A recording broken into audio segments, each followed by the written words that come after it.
கவிதை இந்த நேசம் இப்பிறப்பும் எப்பிறப்பும் தொடரும் இந்த பாசம்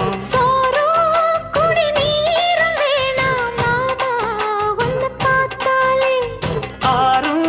பசியாரும் தானாச மொழி கேட்டாலே ஒன்ன பிரிஞ்சிருக்க தன்னந்தனிச்சிருக்க அம்மம்மாடி அப்பப்படி என் மனசு ஒத்துக்காது செந்தூர பாண்டிக்கோரு சோடி கிளி கூ